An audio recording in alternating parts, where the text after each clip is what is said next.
¿Qué tal? Bienvenidos a esta discusión abierta, una presentación de CNN Chile y Universidad Central. La presidenta anunció esta semana en cadena de televisión el inicio de un proceso constituyente con ciertas etapas. Una promesa de campaña y para muchos algo muy sentido por parte de la sociedad chilena, a pesar de que las encuestas hablan que cerca del 5,6% de las personas tienen como preocupación la reforma constitucional. Para hablar de qué se trata, cuáles son los puntos que quienes son partidarios de cambiarla requieren modificar con urgencia, en qué consiste una asamblea constituyente, cómo va a ser este proceso, en fin, todo eso lo vamos a discutir ahora con nuestro panel de especialistas. Vamos a una nota y entramos a explicarle cuáles son los puntos que a quienes son partidarios de modificar la Constitución más les preocupan.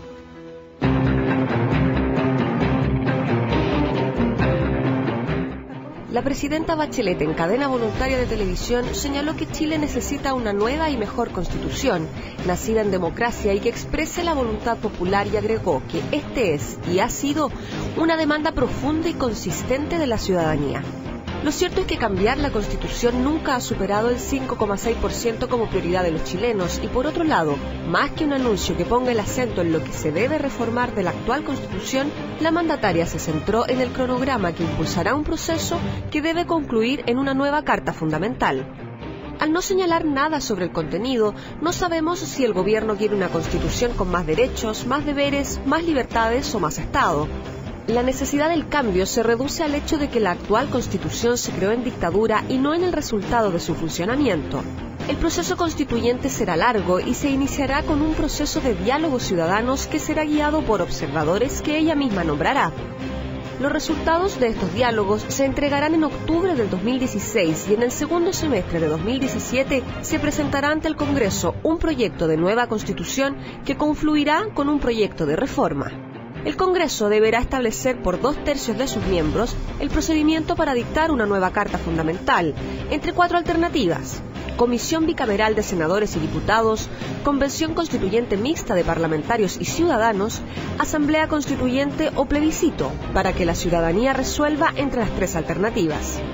De este proceso, que concentrará el debate en las próximas elecciones, y del impacto político del mismo, conversaremos hoy en Actualidad Central en una discusión abierta.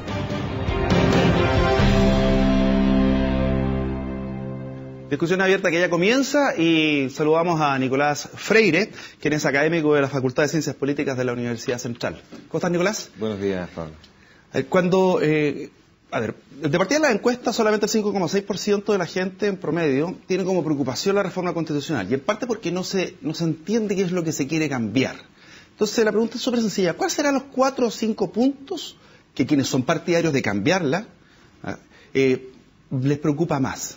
¿Cómo los podríamos describir? Por ejemplo, se habla mucho de los enclaves autoritarios. ¿Qué son los enclaves autoritarios? Mira, justamente en términos de motivaciones para poder llevar adelante un proceso para una nueva Constitución, se argumenta la no legitimidad, la falta de legitimidad que puede tener la Constitución actual en relación al proceso, no lo mismo que decía la nota, no un proceso que ha sido, digamos, se llevaba adelante en dictadura, no marcado por un plebiscito del cual todos sabemos hoy en día que existen ciertas dudas al respecto. ¿Cuál, por ejemplo, es uno de los enclaves autoritarios que queda hoy día? En la Constitución queda muy poco, eso hay que decirlo.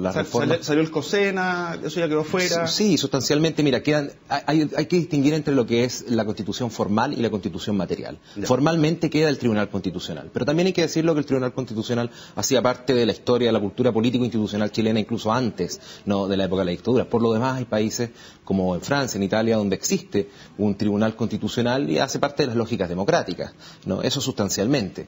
Otro de los puntos, por ejemplo, es el principio de subsidiariedad. ¿En qué consiste para que la gente lo entienda? Consiste principalmente en el hecho de que el Estado asume, en primer lugar, la importancia del individuo y de las situaciones intermedias de la sociedad civil.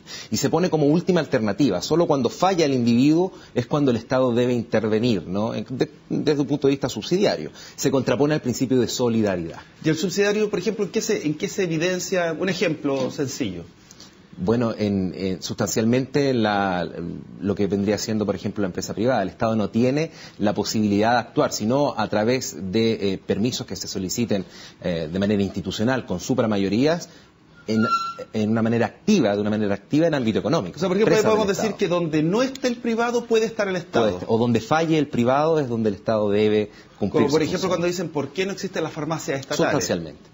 La farmacia estatal no podría existir porque hay privados que están ahí. Que siguen la misma lógica del modelo de Estado que tenemos, ¿no? Y que mientras el modelo esté en pie, el Estado no tendría por qué, digamos, intervenir en esta lógica.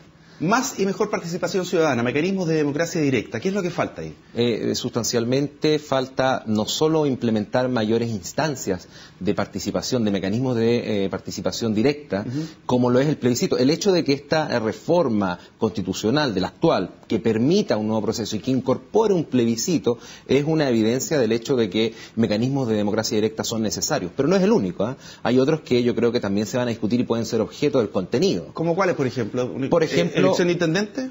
No, elección de intendente ya hace parte de la discusión actual. Sí. Pero yo creo que en el futuro podríamos hablar, no sé, de referéndum abrogativos de ley, de revocación del mandato. Son todos partes de la lógica de una democracia participativa más que representativa. ¿Y el proceso de formación de ley, forma de gobierno? El proceso de formación de ley sustancialmente tiene que ver con la crítica que se le hace o que en el último tiempo se le siempre ha hecho al sistema presidencial chileno de ser un sistema superpresidencial, hiperpresidencial, donde existen materias de ley que están fuera del alcance de los parlamentarios, que debería ser el órgano principalmente encargado de estas mociones. Quedan fuera, por ejemplo, todo proyecto que implique un gasto, proyectos que tengan que ver con régimen impositivo, etcétera.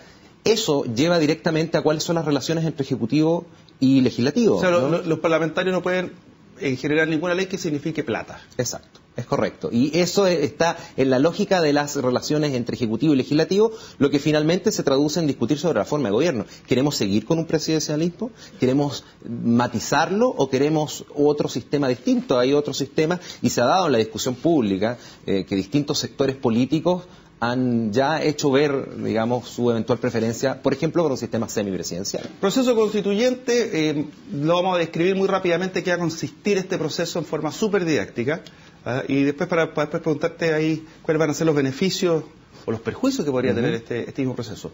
Lo primero que se va a hacer, ¿qué? Ahí lo voy a describir tú. Educación cívica, que comienza ahora ya en noviembre. Bueno, muy sumariamente. Hay un primer proceso que, digamos, yo reuniría estas tres primeras etapas: educación cívica, diálogos ciudadanos y bases ciudadanas. Eso implica que a través de una mayor participación ciudadana, en cierta medida, no digo dirigida, pero encausada a través de un Consejo Ciudadano Observadores que, ojo, aún no se designa. Eso es como para velar por los contenidos. Eso es para velar, no por los contenidos, es para velar por la libertad, la transparencia que puede tener este proceso de participación ciudadana, justamente para que el contenido no sea marcado políticamente. Correcto. Pero la elección de los miembros del Consejo Ciudadano Observadores, bueno, va a ser clave para darnos cuenta si efectivamente va a poder velar para los contenidos o para la libertad de contenidos. Ya, de ahí se pasa al envío de la propuesta de nueva Constitución. Sí, con un paso previo que es la reforma constitucional, ¿no? Que es el mecanismo que más institucionalidad entrega a este itinerario, porque es el que incorpora dentro de la Constitución actual un mecanismo completamente institucional, un nuevo capítulo que permite reformar la Constitución para un proceso constituyente. Y este es el donde se va a tener que trabajar más, porque si no se aprueba esta parte, no hay reforma. Sustancialmente. Tú lo señalabas cuando me hacías relación al hecho de que puedan haber determinados obstáculos, ¿no? ¿Cuáles pueden ser los perjuicios? Uno de esos son los obstáculos que presenta este proceso. Pero no es el único. Metafóricamente podríamos decir que es una puerta en un pasillo donde alguien va a tener que usar una llave política. Aquí estamos hablando de una elección. ¿Cuánto se necesita acá? 2 tercios. 2 tercios. Y esto va a ser el que va a dar la puerta de entrada a la posibilidad de llegar a alguna de estas, que es comisión bicameral, que podría ser convención constituyente, asamblea constituyente, plebiscito. ¿Quién va a decidir esto? ¿Nosotros? No, esto lo decide el futuro Congreso, aquel que será elegido a partir del 2017, que se instaurará en el 2018, un Congreso sin binominal y, bueno, basado con una normativa, digamos, más moderna, más democrática, que es la que señala la presidenta Bachelet. En caso de seguir este proceso constituyente, beneficios y perjuicios, a juicio tuyo, lo bueno y lo malo, los pros y los contras. Yo creo que el principal beneficio está en que quita el principal beneficio del anuncio, si me lo permite, sí. El principal beneficio del anuncio de itinerario es que quita esta conversación del ámbito jurídico, y eso a mí me parece fantástico. Además de ser politólogo, creo que es un beneficio para la ciudadanía, porque de política pueden hablar todos, en la medida que sean ciudadanos informados a través de un proceso de educación cívica, y va a politizar no solo a la ciudadanía, sino que va a sincerar las elecciones futuras dentro del Parlamento. Es decir, el candidato a senador, el candidato a diputado va a poder decir, miren, yo soy favorable a determinado mecanismo. O sea, lo obliga a tener postura. Exactamente, sincera las posiciones. Vamos a entrar al panel. Tenemos dos parlamentarios que van a conversar con nosotros. Por supuesto, seguimos con Nicolás. Pausa y ya estamos de vuelta con esta discusión abierta aquí en Actualidad Central. Universidad Central está presentando Actualidad Central, discusión abierta con Pablo Millas.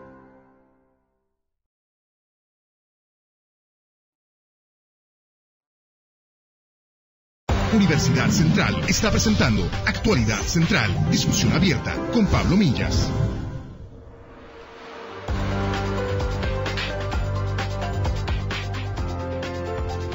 Ya estamos de vuelta. Incorporamos ya a nuestro panel, ya estábamos con Nicolás Freire, saludamos por allá a el diputado Jaime Belolio, diputado de la Unión Demócrata Independiente. Bienvenido, Jaime. Muchas gracias por estar con nosotros. Muchas gracias por la invitación. Buenos días. Don Pepe Out, diputado del PPD. Bienvenido. Hola. Hola, Nicolás. Hola, Pablo. Jaime, ¿es necesario reformar la Constitución, una Constitución nueva? ¿Es tan necesario, bajo el punto de vista de ustedes? Bueno, yo creo que aquí depende cuáles sean los exégetas de la presidenta. La verdad es que hay algunos que creen que en esta lógica de que tenemos que ser redimidos por una nueva constitución y a partir de eso vamos a estar en una especie como estado de nirvana, digamos. Y que a través de esa nueva constitución todos nuestros sueños y anhelos van a ser cumplidos y tienen que estar descritos allí. Yo lo que quisiera es que una constitución nos permita a cada uno de nosotros tener nuestros propios sueños y anhelos. Entonces, si la pregunta es, ¿necesitamos una nueva asamblea constituyente y a partir de esa nueva constitución resolvemos los problemas? La respuesta es obvio que no. Ahora, si cambiamos algunas cosas a la constitución, la respuesta es obvio que sí, y vamos a estar dispuestos a discutir los contenidos, pero el anuncio de la presidenta es un anuncio vacío, porque no tiene nada innovador, ni tampoco tiene ningún contenido. Entonces, si quieren cambiar la constitución, la pregunta es, ¿qué? ¿Y qué sería lo nuevo de la nueva Constitución? Toda vez de que la actual ya es nueva, se han cambiado todos los artículos de la Constitución desde el año 90 a la fecha.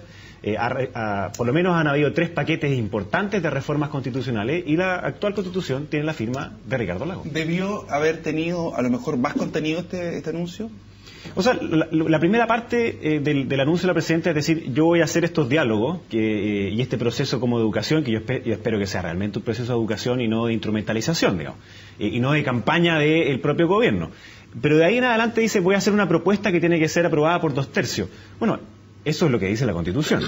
Y a continuación viene esta otra cosa que me parece que es contradictoria, porque decir, voy a hacer yo una reforma a la Constitución, que va a tener que ser aprobada por 2/3, y después otra cosa nueva a partir del año 2018 en estas 4 categorías, pero la verdad es que el Congreso podría elegir otra categoría distinta a esa o ninguna de ellas. Entonces, una de las dos alternativas está de más, o la que va a hacer el gobierno ahora o la que va a hacer después. Entonces, mi impresión es que hizo eso para dejar a todos tranquilos, para no tomar una posición y que no se agarrara ni el PC con la DC, ni los más moderados con los más extremos, digamos. Entonces, al final no tomó ninguna decisión y dijo esto para que todo continuara en normalidad durante su gobierno. Pepe, ¿hubo ambigüedad en este anuncio? No, yo creo que hay varias decisiones.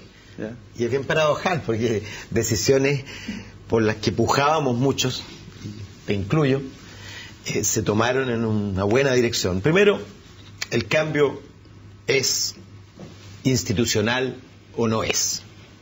Es decir, todo aquel que pensaba que podía recorrer caminos por el lado, que podía inventar algún artificio o algún recodo legal que resucitar para hacer una asamblea constituyente fuera del marco de la ley, no debe estar contento. Segundo, definió que la nueva constitución es asunto del próximo Parlamento. Muchos lo veníamos planteando.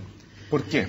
Por 2 razones muy sencillas. Primero, porque no se hace una constitución nueva de la noche a la mañana. Requiere un debate, un proceso que no solo involucre parlamentarios, sino que ojalá involucre al conjunto de la sociedad. Y segundo, porque el próximo Congreso reflejará de mucho mejor modo a la sociedad chilena. Y en ese sentido, ¿y no es el mismo Congreso que tiene que hacer la reforma educacional, por ejemplo? Entonces, ¿es válido para unas cosas y no válido para otras? No, no es que no sea válido. Lo que pasa es que es legítimo para una cosa y no legítimo para otra. Es obvio que tú no podrías suspender toda la vida del país porque tienes un Congreso elegido por el binominal. Es evidente que no. Pero es cierto que una nueva constitución es una cuestión tan relevante para el desarrollo. No se hacen constituciones cada 10 ni cada 20 años. Ha habido, tú sabes más que yo de esto, ha habido una constitución del 25 y la constitución del 80 que fue elaborado entre cuatro paredes y plebiscitado en un plebiscito sin mínimas condiciones de democracia. Por lo tanto, si vamos a hacer una nueva constitución, es evidente, hagámosla con todos los criterios de máxima legitimidad. Y yo comparto con Jaime que el primer set se va a jugar en la calidad del diálogo social previo. Si son eventos de la nueva mayoría, si son eventos de adoctrinamiento, el proceso fracasará. Si no son diálogos verdaderos que involucren al conjunto de la sociedad, naturalmente esta no tendrá legitimidad, porque lo que nosotros no vamos a hacer, por lo menos yo pongo todo mi cabeza en la línea del tren para que así no sea, es repetir lo que hizo la dictadura, es decir, imponerle una constitución al conjunto de la sociedad. La constitución o es de todos o no hay nueva constitución. Nicolás, existía, porque muchos dicen, a ver, yo no veo el país incendiado. El 6% de la gente le preocupa la reforma constitucional y de hecho no sabe muy bien, se escucha más como el eslogan. ¿Es tan necesaria una constitución nueva y no haber perfeccionado la actual? Bueno, sacándole el origen, porque si tú me dices es que el origen de la actual es un origen de cuatro paredes, surgió en dictadura, estamos de acuerdo. Pero ya que tiene la firma Ricardo Lagos, ya que ha pasado el tiempo y se ha mejorado, ¿es tan necesario como constitución nueva? Bueno, mira, el último informe del PNUD señala cifras ciertamente mayores con respecto a la gente que está interesada en el tema constitucional. En el tema constitucional. No estoy hablando de la eventual nueva constitución, sino que se interesa más de la constitución. Y eso es evidente que ha cambiado en los últimos 5, 10 años. No era un tema hace 10 años, hoy día sin lugar a dudas lo es. ¿Es necesario cambiar la constitución? Mira, con respecto a lo que decía Jaime, ¿qué es lo que se tiene que cambiar? Bueno, son los diálogos ciudadanos los que van a definir qué es lo que eventualmente la ciudadanía quiere cambiar. Si hubiese la presidenta Bachelet, y aquí hablo a título personal, si hubiese indicado qué es lo que se tiene que cambiar, el proceso estaría manchado desde un inicio, claro, sustancialmente, ¿no? Y también con respecto a lo que decía el diputado Baut, yo agregaría, usted mencionó que el Congreso que vendrá, aquel que no estará, digamos, manchado por el sistema binominal, bueno, hay que incluir también la desconfianza que tiene la gente con respecto a este Congreso. O sea, hay que asumir aquello y hay que esperar que en estos diálogos ciudadanos y en que estos diálogos tengan, digamos, una utilidad, el Congreso pueda recuperar esa confianza y hacer que la ciudadanía entregue o se encante. No me gusta utilizar esa palabra, pero se vuelva a encantar no ya de lo político, sino también de la política. El expresidente del Tribunal Constitucional, Raúl Bertelsen, manifestó su preocupación por el tema del adoctrinamiento. Entonces, la pregunta es, ¿quién va a supervisar los contenidos que se vayan a entregar en los diálogos ciudadanos, en el proceso de educación cívica que se comienza ahora? De hecho, se acaba de hacer una licitación para la propaganda de 250 millones de pesos que va a significar de difusión. ¿Ah? ¿Quién va a supervisar esto? Porque Consejo de Observadores, plural. La presidenta les pidió nombres a todos los presidentes de los partidos. Va a ser un consejo de personas que no estén identificadas ni señaladas políticamente en un bando o en otro. Un consejo que tiene el propósito de darnos confianza a todos. Y yo lo que digo es que ahí van a estar las pruebas de la blancura. Porque evidentemente si tú constituyes un consejo de observadores que con un prisma distorsionado vas a estar dando la señal de lo que quieres, pero yo sé de boca directa que el propósito de la presidenta es nombrar un consejo de observadores que dé garantías a todos, incluida a la UDI. Digo una cosa, muy largo el proceso en términos de incertidumbre, lo que podría repercutir en la economía. Estoy manifestándote la preocupación de los empresarios. A ver, yo creo que el proceso refundacional que pretendió hacer este gobierno, lo que tiene el país es incertidumbre. Entonces esta es la guinda a la torta nomás, no es el único. Y cuando el ministro Iseguirre hace un tiempo atrás dice, mire, ¿sabe qué? Parece que nos equivocamos al querer hacer todas estas cosas al mismo tiempo. Está diciendo que quiere enganchar un poco el auto, pero no que quiere cambiar la dirección. Y para mí es un problema de dirección, no solamente de velocidad. Y con respecto a estos diálogos, yo lo que espero que no suceda es que sea como una asamblea a la Confecha. en donde obviamente, además, uno al menos tiene las dudas cuando va a ser dirigido por la DOS. Entonces, si es una asamblea de la CONFECH y no va a poder haber diversidad de opiniones ahí adentro, no va a servir absolutamente de nada. Y además, ya tenemos una pequeña historia del año pasado. Se hicieron estos diálogos ciudadanos para la reforma de fin, lucro, copago y selección. Y casualmente, el 100% de las personas al salir de esa asamblea estaba de acuerdo con el proyecto de reforma. Y cuando se hacían encuestas, el 65% estaba en contra. Entonces, suponer de que en este caso el gobierno de Michelle Bachelet va a ser neutro es completamente absurdo. Ya lo decía Gabriela Mistral muchos años atrás. La única luz blanca es artificial. Entonces, suponer de que van a estar desde arriba mirando así como que no va a pasar nada en esta neutralidad, no es cierto. Es obvio que la presidenta tiene un componente, quiere hacer algo. Entonces, ¿cuál es ese algo? Si no tuviera ninguna visión sobre lo constitucional, no querría cambiarla. Ni tampoco le habría dicho una semana atrás a la gente del CEP que no se va a tocar el derecho de propiedad. Entonces, tiene una visión. ¿Cuál es esa visión? Eso es lo que ya me gustaría discutir ahora, no en 5 años más. ¿Cuál es la visión que hoy día tiene la nueva mayoría sobre qué cosas hay que cambiar? En mi opinión, para terminar, las bases fundamentales yo creo que no es necesario cambiarlas. La dignidad del hombre no cambia, es consustancial. Pero hay otras cosas que evidentemente podemos cambiar. La descentralización del Estado, la forma en cómo se regula el Estado, cómo interacciona el Estado con el Congreso, y miles de otras cuestiones que además sobran. Que el CNTV hoy día todavía esté, el Consejo Nacional de Televisión, todavía esté en la Constitución, es una cuestión que no tiene ni pies ni cabeza, digamos. Entonces hay una serie de cosas que sí puede ser una evolución constitucional, pero apretarle reset y partir de una hoja en blanco y suponer de que ahí solucionamos los problemas de Chile, yo creo que no corre. Es reformista Belolio, Vamos a ver que salimos con la cámara y le preguntamos a la gente de la calle ¿por qué es necesario cambiar la Constitución? Estas fueron sus respuestas.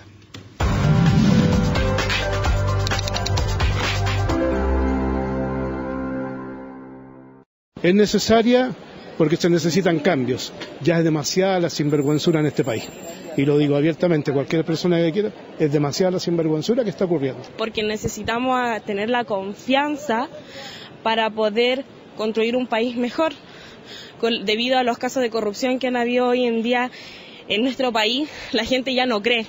Porque está mal hecha y tiene muchos vacíos legales. No es tan necesario, a mi juicio no es tan necesario. Lo único porque, bueno, fue hecha por un gobierno militar y ya no corresponde a los tiempos, pero así necesario, no. Es importante reformar la Constitución para que todos los chilenos tengamos nuestros derechos, ¿cierto? Y que así no nos pasen a llevar, pues. Es súper importante eso. Y para que se hagan modernas, digamos, de acuerdo a lo que estamos viviendo hoy en día. Yo creo que no es necesario. ¿Por qué? Porque yo creo que no ha habido una problemática tan grande como para hacer cambios tan grandes en Chile. Creo que le haría bien al país y también a todos los chilenos.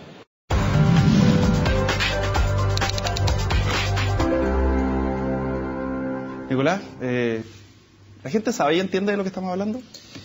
Yo creo que la gente sabe y entiende, pero debería saber y entender mucho más. Eso es una constatación en el sentido de que eso justifica justamente esta educación cívica y constitucional, y eso es lo que se pretende a través de los diálogos ciudadanos. Una ciudadanía que ya se encuentra seguramente más empoderada, al mismo tiempo tiene que ser una ciudadanía más informada, ¿no? Y en la medida que la ciudadanía se informe, los partidos, el sistema político en general va a tener que estar atento a ese proceso, va a tener que participar de ese proceso de información y va a tener que entrar en la lógica de los diálogos, en la lógica. Por lo tanto, yo creo que con respecto a aquello hay dos actores. Si bien el Consejo, por una parte, los partidos también van a tener, el sistema en general, un rol activo en este proceso de cabildos, en este proceso de educación ciudadana, no que sea paralelo, pero se van a tener que involucrar, ¿no? en todo el proceso. Ahora, dime una cosa, la gente ¿cómo podría percibir con una nueva constitución cambios en el día a día? Porque a lo mejor con el rol subsidiario del Estado podrían cambiarse estas cosas en la cercanía. Podría existir lo que decían antes, la farmacia estatal, podrían verse otro tipo de cambios. ¿Qué otra cosa es lo que sería deseable que tuviera una nueva constitución para el día a día de las personas? Mira, la constitución no te resuelve el día a día. Yo no soy de los que cree en la caricatura que hizo Jaime, que existe por lo demás, lo reconozco. Hay algunos que creen que las listas de espera las resuelve la Constitución. Y te la venden así. Francamente, una cosa es que estén escritos y descritos los derechos y otra cosa es que concretamente pueda el Estado estar en condiciones de garantizarlo. Pero yo no entiendo, fíjate, la resistencia, y no te entiendo, Jaime, la resistencia a participar de una discusión sobre nuevas bases constitucionales, es decir, un nuevo trato, un nuevo acuerdo que nos comprometa a todos, por primera vez en democracia, con todos los actores participando, con además la honestidad de una presidenta que dice: yo no le voy a imponer una constitución al país, dice incluso: voy a preservar una mayoría consistente para aprobar la constitución e incluso el procedimiento, con un plebiscito hecho de manera democrática y participativa. ¿Por qué negarse? Yo entiendo que hay dos maneras de hacer constituciones, o dos circunstancias bajo las cuales se hacen constituciones. Una son las crisis. ¿Por qué esperar una crisis para hacer constitución?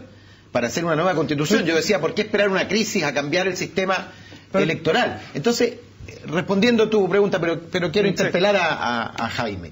Es evidente que hay cuestiones, por ejemplo, respecto del concepto del Estado subsidiario, que tienen efectos cotidianos. Tú nombraste uno que es clarísimo.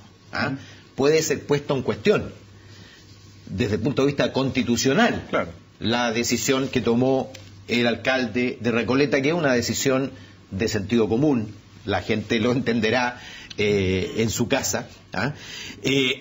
Hay, fíjate, desproporcionalidad en los derechos en la Constitución. Hay yo diría, hay un modelo excesivo temor de la Constitución a las personas y a la gente. Y yo entiendo, la Constitución fue hecha desde el temor, desde la protección. Pero ha dado estabilidad. No hay, es cierto, ha dado estabilidad y ha permitido cambio, porque ha habido mayorías y el país ha funcionado. Nadie puede decir que el país no ha funcionado. Mi pregunta es, ¿por qué un país no va a decidir, no tiene que esperar una crisis para decir: mire, pongámonos de acuerdo todos en una constitución en la que todos nos podamos reconocer, porque en esta constitución no nos reconocemos todos? Mira, tengo que ir a la pausa y como está siendo interpelado, a la vuelta voy contigo, y hay cosas que les quiero preguntar. ¿Cómo la presidenta puede garantizar, por ejemplo, el derecho a propiedad, si en los diálogos ciudadanos y producto del mismo proceso puede salir otra cosa? O sea, ¿quiere decir que va a vetar cualquier otro, alguna iniciativa que vaya en contrasentido? No, porque se va a votar en su próximo periodo y ella no va a ser la presidenta. Entonces puede sacar el pillo. Así que hiperpresidencialismo que tenga. Fuiste interpelado, pausa, ya estamos de vuelta. Acuérdense que nos puede escribir al @actualcentral para ir viendo los Twitter, ahí están sus comentarios. A la vuelta vamos a leer algunos para saber qué es lo que opina. Pausa y volvemos. Universidad Central está presentando Actualidad Central, discusión abierta con Pablo Millas. Universidad Central está presentando Actualidad Central, discusión abierta con Pablo Millas. Vamos a ver qué es lo que está diciendo la gente desde la casa. Vamos con los Twitter. Vamos derechito a una Venezuela, dice Mercedes MG. Vamos viendo qué más dice. Fernando Puente dice: la Constitución no es prioridad y de hecho es el peor momento para otra reforma. Eso dice Fernando Puente. Y otro de los Twitter, Claudio Valdés, dice: ¿cómo se puede medir el mayor bienestar social que se podría ganar al modificar la Constitución? Buena pregunta. Y otro de los Twitter nos dice lo siguiente: Iván, la Constitución actual protege y permite los abusos de un sector dominante sobre la mayoría de los ciudadanos. No hay como una especie de consenso, a lo menos en estos Twitter, de que hay que reformar, Bueno, ni las entrevistas ni los Twitter son estadísticamente confiables. Pero son legítimos. El otro día yo escuché una entrevista de Patricio Zapata, el constitucionalista, y que hacía referencia a Alejandro Silva Bascuñán, ese que el gran constitucionalista chileno, y que estaban discutiendo sobre qué cosas había que enseñarle a los estudiantes universitarios que no eran abogados, digamos, sobre la Constitución. Y todos decían, bueno, la paz es fundamental, los derechos, los deberes. Entonces él dijo, no, lo que hay que enseñarles es cómo se eligen las autoridades y cuáles son los roles de cada una. Porque hay un problema de expectativas. Cuando uno escucha a la ciudadanía, algunos se dan cuenta de que te dice, mira, el tema de la probidad, eso es lo más importante, pero ¿eso tiene que estar en la Constitución o es una ley después que va al mayor detalle? Es obvio que es una ley que va al mayor detalle y todos los días nosotros estamos haciendo cambios a leyes y por tanto de alguna manera también modificando la Constitución. De hecho, la semana pasada, en esa sesión que además fue tan comentada, cambiamos la Constitución. ¿Por qué fue comentada esa? La cambiamos la Constitución y fue por 2/3. Entonces, suponer de que es incambiable la Constitución es completamente falso. ¿Alcanzaste a llegar? Yo estaba en el Congreso, pero entré tarde a la sala.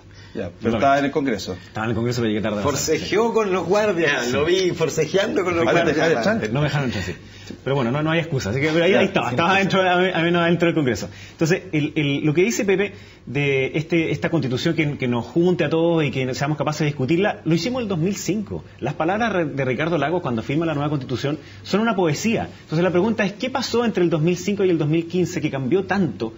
O la nueva mayoría o la concertación. ¿La sociedad cambió? La sociedad efectivamente se va modificando, va mirando hacia adelante. Entonces, por eso yo digo que sí, obviamente estamos dispuestos a discutir, además somos parlamentarios, entonces cuando se ingresa una modificación a la Constitución está ahí y podemos discutirla. Entonces vamos a hablar sobre los contenidos, pero esa idea como etérea, de que a partir de una idea como esta luz blanca, vamos a solucionar los problemas de Chile a través de una asamblea constituyente es algo distinto. Entonces, modificar la Constitución, bueno, veamos qué cosas. ¿Y la UDI estaría de acuerdo en modificar la Constitución y quitarle un poquito de poderes a este hiperpresidencialismo que establece el actual?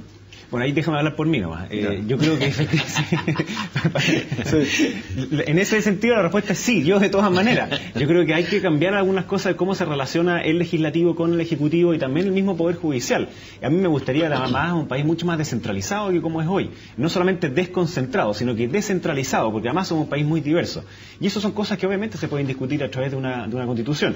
Algunos te dicen, mira, pasemos a un sistema semipresidencial. Yo antes de entrar al Congreso pensaba que era buena idea tener un sistema unicameral.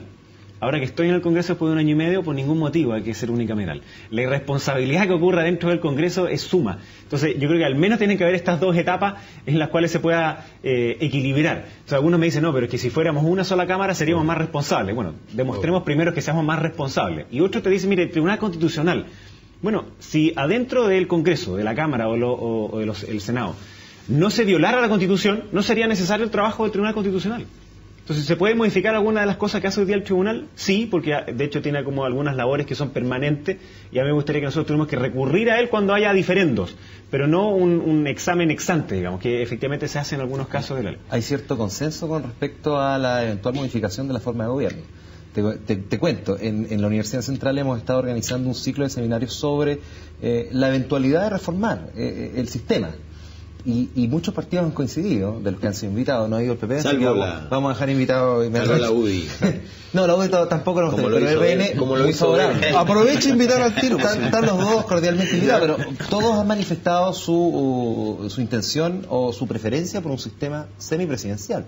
Entonces, eso yo creo que es importante porque incide fundamentalmente en el proceso de formación de la ley, y eso es lo que a ustedes más los convoca, ¿no? Y me imagino que una reforma semipresidencial favorecería el rol que tiene el Congreso Nacional, ¿no?, dentro de la lógica institucional. Sí, lo que yo no cambiaría por ningún motivo en eso es la iniciativa exclusiva de gasto de parte de la presidencia. O sea, lo que nos lleva a los populismos desatados es cuando los señores parlamentarios tienen iniciativa de gasto, porque cada cual propone lo que sea con tal de mantenerse en el cargo, y eso es una irresponsabilidad tremenda. Entonces, esa es una cuestión que no es fácil, digamos, seguir dando la iniciativa exclusiva de gasto. Yo creo que es un tema a debatir, justamente, porque sí, sin duda alguna. Efectivamente, el rol legislativo que puede tener el Congreso, si me lo permiten de forma crítica, es justamente porque no tiene ningún tipo de iniciativa con respecto a un gasto mínimo, ni siquiera relacionado con el distrito o con la circunscripción que representan, que podría, digamos, tener cierta lógica. Oye, dime una cosa, mira, RN y la DC comenzaron conversaciones,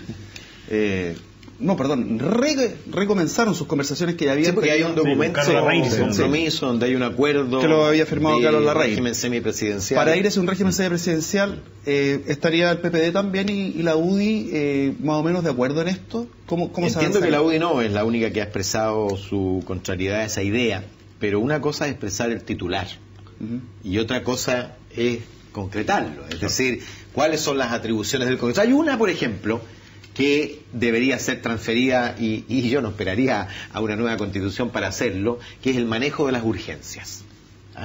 Tú sabes que las urgencias en el Parlamento definen qué proyectos son los que se ponen sobre la mesa, y el que maneja las urgencias no es el Congreso, es el Ejecutivo. Claro. Otra discusión es el ámbito de la creación de institucionalidad y los gastos de recursos. Yo, por ejemplo, con lo que planteaba Nicolás, estoy en completo desacuerdo con la idea, siquiera, de que los parlamentarios puedan definir gastos en su territorio. Imagínate tú, imagínate tú definiendo proyectos que involucren gastos en su propio territorio, es decir, ocupando el Parlamento como instrumentos de su campaña de reelección. La decisión final sobre un proyecto, sobre una moción, en este caso que presenta un parlamentario, de o para su propio territorio, ¿no es una decisión colectiva? ¿No? Sí, lo que pasa es que habría una negociación y un intercambio. Yo te apoyo el puente que tú estás proponiendo a cambio del túnel que yo estoy proponiendo. Además, hoy día ya ocurre y lo hacen los consejeros regionales. Entonces, es otra instancia que yo creo que no tiene que ver con lo legislativo. Sería una cuestión como demasiado... como de plata con la ciudadanía. Yo creo que nosotros tenemos la labor de representar, legislar obviamente y fiscalizar. Y la parte de la fiscalización, claramente, también hay que fortalecerla desde la perspectiva del Congreso. Ahora, pero hay una pregunta, que lo escuché a Nicolás cuando te planteó los temas, que es el de las formas de participación ciudadana. Nosotros tenemos que discutir la revocabilidad, es decir, la posibilidad de que la ciudadanía, bajo ciertas condiciones y en determinadas circunstancias, pueda revocar el mandato de alguien. Nosotros tenemos que discutir la posibilidad de convocatoria a plebiscito en circunstancias no tan estrechas y limitadas como están planteadas. Yo no soy partidario del plebiscito a todo evento, pero hay que definir las circunstancias bajo las cuales el plebiscito sea la mejor solución. Debiera haber temas respecto de los cuales, por ejemplo, a mí me gustaría un país donde cuestiones tan centrales como aborto, por ejemplo, o divorcio previamente, tuvieran que ser definidos con participación ciudadana, claro, porque son cambios de dirección y todo cambio de dirección. ¿Tú estás de acuerdo, por ejemplo, Jaime, con que el referéndum revocatorio sea un instrumento que pudiésemos tener los ciudadanos? O sea, depende cómo. La verdad es que hoy día cuando te proponen en la lógica... O sea, si tuviéramos un sistema uninominal de elección de senadores y diputados, claro, tú puedes hacer un revocatorio porque la elección, de nuevo, es de uno solo. Claro. Pero si tú tienes un sistema binominal, un sistema proporcional y sacas a uno, una pequeña minoría cambia todo. Entonces, eso no sería razonable, pero la idea teórica, obviamente que sí es discutible. Porque hoy día, por ejemplo, a raíz de todos los casos de boletas, de corrupción y todo eso, finalmente... siguen autoridades en sus puestos porque no se les puede sacar, ni siquiera pueden renunciar. No, por eso te digo, o sea, pero acabamos de aprobarlo, decía recién. Sí, el proyecto de ley nuevo. Con el voto de Jaime también, el proyecto que establece la pérdida del cargo en la eventualidad de mi punto, y yo aquí vuelvo a emplazar a Jaime, pero en particular a la UDI.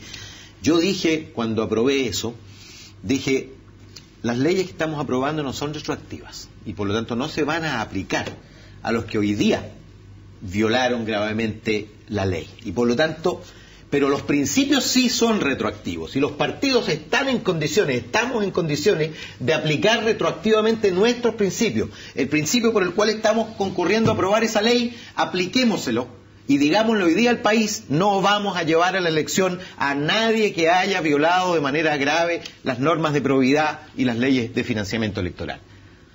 Pero yo escucho a la UDI que dice, aunque sea condenado por la justicia Jovino Novoa, va a seguir siendo el militante ejemplar que es.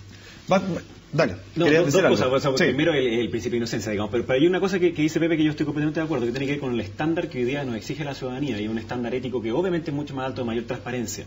Y eso necesita modificación. O sea, hoy día el desafío que tienen los partidos es mirar hacia adelante o, a lo contrario, fosilizarse y pasar a una extinción completa y total. Estamos en esa situación. Y además, hoy día el poder es completamente distinto al de antes. Cuando se dice cómo participa la ciudadanía hoy día, por ejemplo, en el ejercicio de las leyes, hace 10 años atrás o 20 años atrás, la única fórmula posible era a través de este método formal, por ejemplo, de un plebiscito, etcétera. Pero hoy día se ponen de acuerdo a través de change.org o de distintas fórmulas y le llegan a los parlamentarios y les hacen presión y finalmente terminan siendo materias de ley muchas de ellas. Es decir, la nueva tecnología o la modernidad también ayuda a otras formas de participación. Otra forma de democracia. Ahora dime una cosa, ¿por qué crees tú que hay resistencia a la reinscripción de los militantes de los partidos? ¿Cuál es el análisis que hace? Bueno, porque el desencanto hoy en día es evidente. Hay muchos partidos que piensan que pueden correr el riesgo de no tener los números que han declarado hasta el día de hoy, ¿no? ¿Tú lo ves así también? Mira, en el Parlamento ha habido resistencia, pero es minoritaria. Yo, como presidente de la Comisión de Hacienda, aprobé por unanimidad la norma que obliga a los partidos a reinscribirse, porque creo que es condición sine qua non, indispensable, la transparencia de quiénes son efectivamente los que adhieren a determinado partido. Y esto no por simple maldad, sino que ni falta de honestidad de los partidos. Esto tiene que ver con, primero, cómo se generaron los partidos. Los partidos, tú sabes, se inscribieron en la calle. Sí. ¿Ah? Y muchos se inscribieron, doy el ejemplo del PPD, pero podría valer para cualquiera. Ahí en el Paseo Humado. En el caso del PPD fue, inscríbete para tener vocales en el plebiscito. Claro. Para que el plebiscito. Bueno, y hubo mucha gente que se inscribió. Y esa gente puede que más tarde no se identificara con el PPD, pero esa gente nunca hizo el trámite para salir tampoco. Y todos los partidos, o los grandes partidos, tenemos 100.000 afiliados, pero francamente debe haber 20.000, 25.000, con suerte, si pagaran las cuotas estaría otro gallo más grande. Ahora, dime una cosa, ¿reinscripción para poder recibir fondos del Estado? A ver, yo creo que es estrictamente necesario hacer una reinscripción, no solamente para tener la certeza de cuál es tu padrón, sino que además yo soy partidario, y así lo aprobamos también en el último Consejo General de la UDI, que la próxima elección de directiva sea a través de un militante un voto. Y por tanto tú necesitas saber cuáles son efectivamente los que tienen ese poder de voto. Y de nuevo, si no haces ese tipo de reinscripción en una lógica de voto voluntario, además, tú necesitas saber quiénes son los tuyos, po.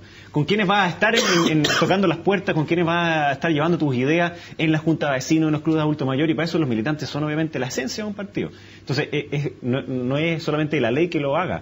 Si la ley no lo dijera, yo creo que la UDI tiene que hacerlo igual. Es casi obligatorio para los partidos. Y obviamente el financiamiento público, que es importante para los partidos porque generan un bien público. Hay que tener cuidado con una cosa. Hay algunos partidos nuevos que están en inscripción que reclaman y dicen, oye, nos quieren subir a nosotros la vara para poder crear los partidos. Cuidado a que sea más fácil crear un partido político que una junta de vecinos. Porque lo contrario, la junta de vecinos van a querer inscribirse como partido político, recibir fondos y después deshacerse. Y eso ya sería el despelote total. Lo que pasa es que hay que distinguir entre las condiciones para constituirse como partido y las condiciones para mantenerse y por lo tanto recibir financiamiento público. Yo soy partidario del mínimo de barreras para que la gente compita y el máximo, la barrera más alta para que persevere. La barrera hay que ponerla ahí. Pero la barrera es que, por ejemplo, el partido tiene que tener parlamentarios o autoridades elegidas para poder recibir... Y porcentaje, yo soy partidario del porcentaje de voto. Mira, la mayoría de los países tienen un umbral. Por ejemplo, en Suecia era el 4%. Hay otros partidos con el 3%, hay otros partidos con el 5%.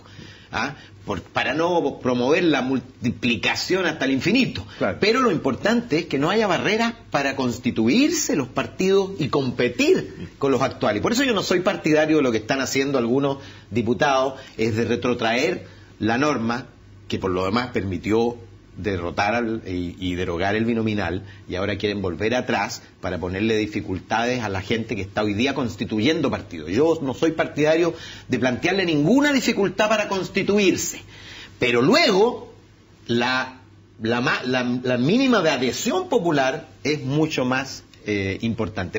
Pero ¿sabes qué, Pablo? Hay una cosa más importante que el refichaje. Lo dijo al pasar Jaime, que son las exigencias de funcionamiento democrático del partido. Claro. Y ahí ha habido resistencia, fíjate. Ha habido resistencia a establecer el principio de una persona, un voto. Es decir, ¿cuáles son los dos partidos que no haya partidos ¿cuáles son los dos partidos que no eligen dos personas? La UDI y el Partido Comunista. Eso es lo más curioso que yo conocí. El Partido Socialista tampoco tiene elección directa. No, pero tiene una persona un voto. Es decir, su directiva es votada por una persona un voto. Tiene una elección indirecto. Claro, pero... Y las últimas pero no hay una el de la UDI es igual al del Partido Comunista. No hay una elección universal. Eso es lo más curioso que hay. A la vuelta, ya para ir cerrando, será esta nueva Constitución, los principios de probidad y transparencia, los que nos podrían marcar de una vez por todas un nuevo inicio en lo que significa la clase política, la percepción ciudadana. ¿Será esto una buena oportunidad para poder volver a la cercanía con la gente, a generar confianza? Ojalá que sea así. Vamos a una pausa y analizamos el tema. Universidad Central está presentando Actualidad Central, discusión abierta con Pablo Millas.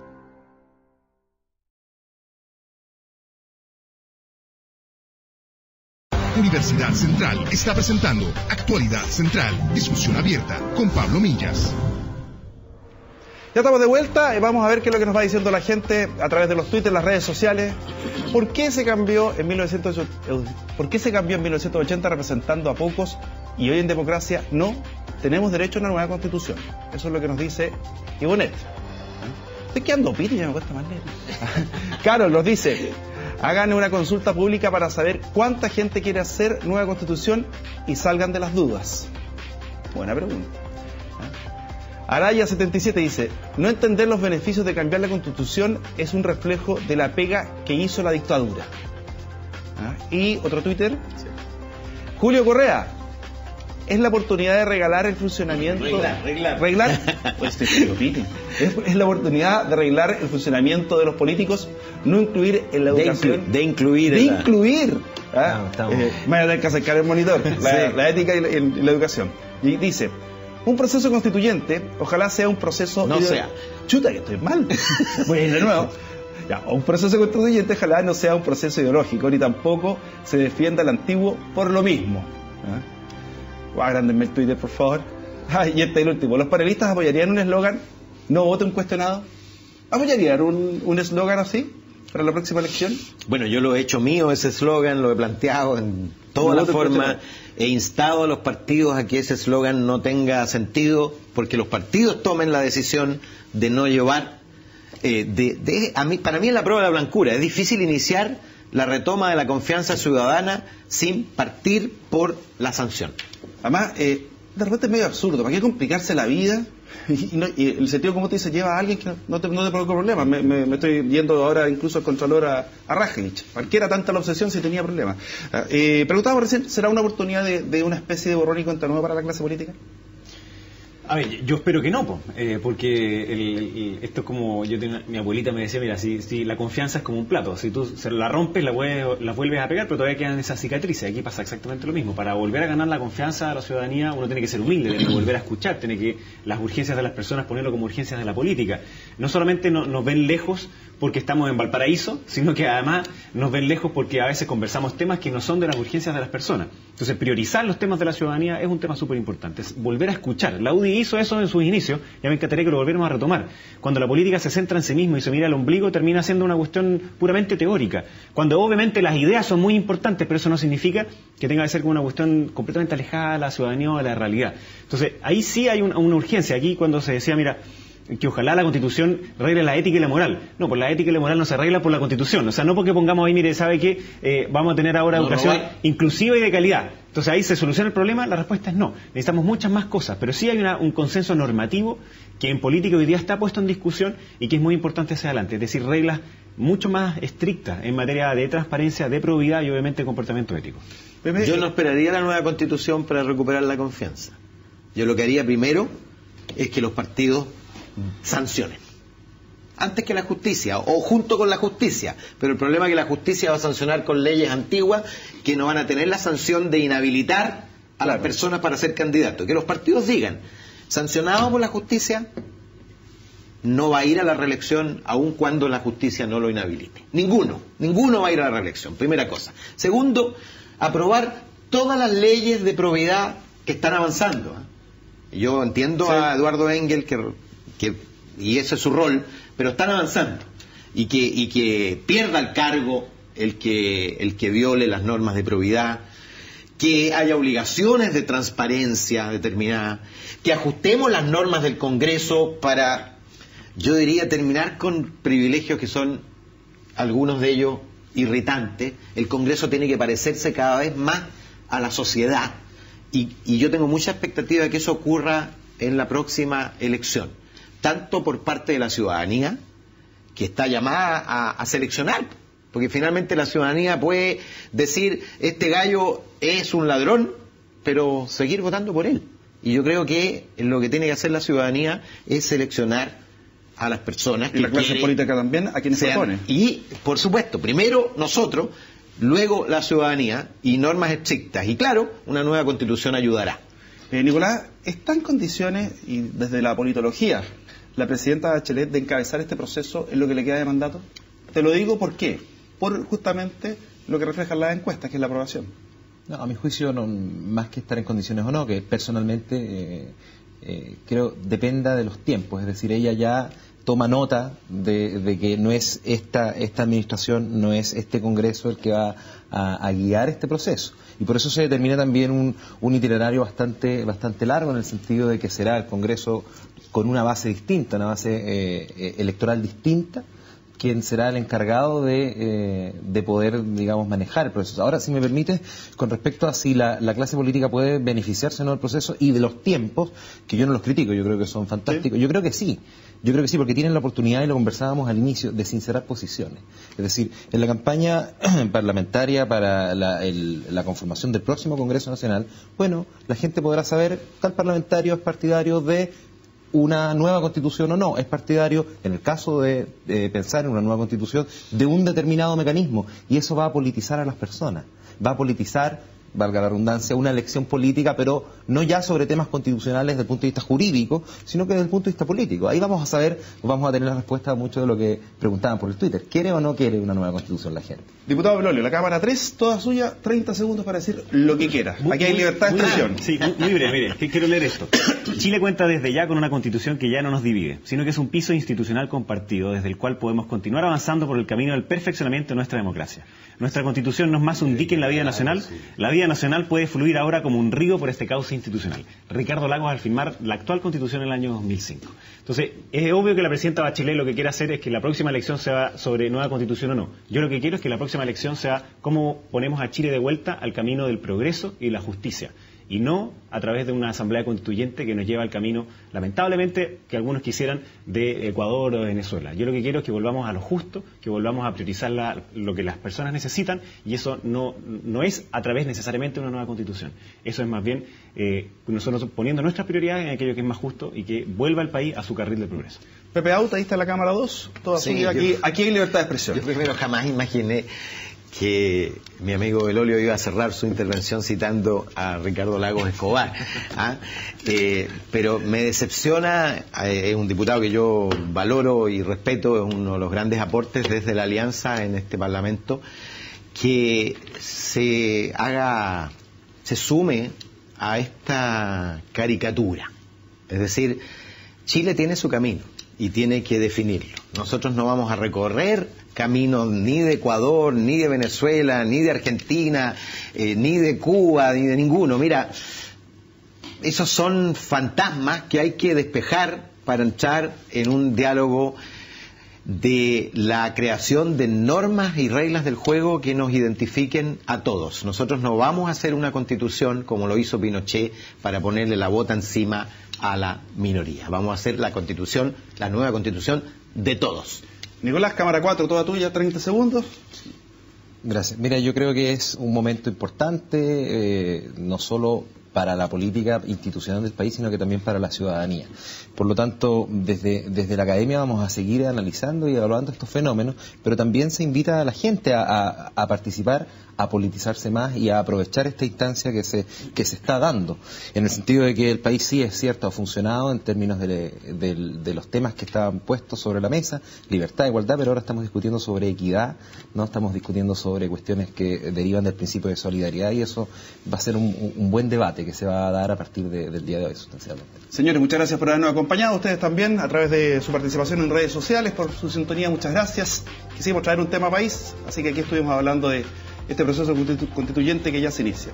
Nos encontramos el próximo fin de semana. Esta ha sido una presentación de CNN Chile y Universidad Central. Hasta el próximo fin de semana.